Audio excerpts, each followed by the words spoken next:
जब आप साथ में थे सत्ता के, जब आप केंद्र की सरकार आपकी थी, बिहार में आप उसी सरकार का आप हिस्सा थे, दोनों जगह एनडीए की सरकार थी। उस वक्त तो एक इंटरव्यू में या एक बयान में मेरे मुख्यमंत्री ने विशेष राज्य के दर्जे की मांग नहीं की। आज जब विपक्ष में ये जाते हैं तो एक झुनझुने की तरह इनको विशेष राज्य के दर्जे की मांग की जरूरत पड़ती है। ऐसे कमज़ोर मुख्यमंत्री ही कारण रहे हैं कि हमारा बिहार कभी विकसित नहीं बन पाया।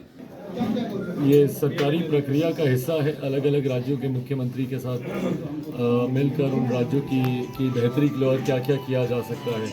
ये बैठकों का दौर चलता रहता है, उसी क्रम में वो आए हैं। मैं जानना चाहता हूँ कि मेरे मुख्यमंत्री ने उनके समक्ष क्या क्या बातें रखी।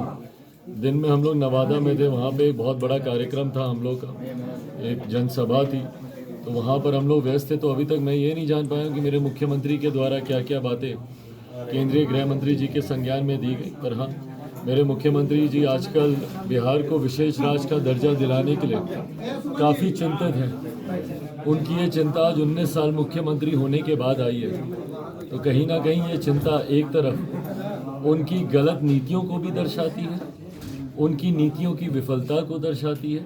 उसी की वजह से आज बिहार में अगर अर्थव्यवस्था नहीं सुधर पाई या बिहार विकास की राह पर आगे नहीं बढ़ पाया, ना ही विकसित राज्य बन पाया, तो कहीं ना कहीं मुख्यमंत्री की गलत नीतियाँ इसकी जिम्मेदार हैं। बहरहाल, जब मुख्यमंत्री को आज बिहार में विशेष राज्य के दर्जे की मांग की ज़रूरत महसूस हुई, जिसका हम लोग पूर्णतः समर्थन करते हैं, क्योंकि मैं मानता हूँ, लोक जनशक्ति पार्टी रामविलास मानती है कि बिना विशेष राज्य के दर्जे के बिहार एक विकसित राज्य नहीं बन पाएगा। क्योंकि बिहार के नेताओं में सत्ताधारी जितना भी नेतृत्व है, गठबंधन अलग अलग घटक दलों के जितने भी नेता हैं, उनमें वो विजन ही नहीं है। अगर विजन होता तो आज़ादी के 75 साल से अभी तक यही महागठबंधन के लोग बिहार की सत्ता में रहे हैं। लंबे समय तक कांग्रेस रही, उसके बाद राजद रही और पिछले 19 साल से मुख्यमंत्री नीतीश कुमार है। पर इन लोगों के पास वो विजन ही नहीं है बिहार को विकसित राज्य बनाने का। तो ऐसे में यकीनन विशेष राज्य के दर्जे की ज़रूरत ज़रूर महसूस होती है और हम लोग भी उसका समर्थन करते हैं। पर इसको राजनीतिक मुद्दा ही मुख्यमंत्री बनाएंगे, ये गलत है। 2017 से 2022 तक, जब तक मेरे मुख्यमंत्री एनडीए का हिस्सा थे, जब तक बिहार में डबल इंजन की सरकार चल रही थी, केंद्र में भी एनडीए की सरकार थी, बिहार में भी एनडीए की सरकार थी। 2017 से 2022 तक एक कोई बयान मेरे मुख्यमंत्री का दिखा दीजिए, आप सबके पास आर्काइव्स होंगे, उसमें से निकालिए कोई एक बयान जब उस वक्त उन्होंने विशेष राज्य के दर्जे की मांग की हो।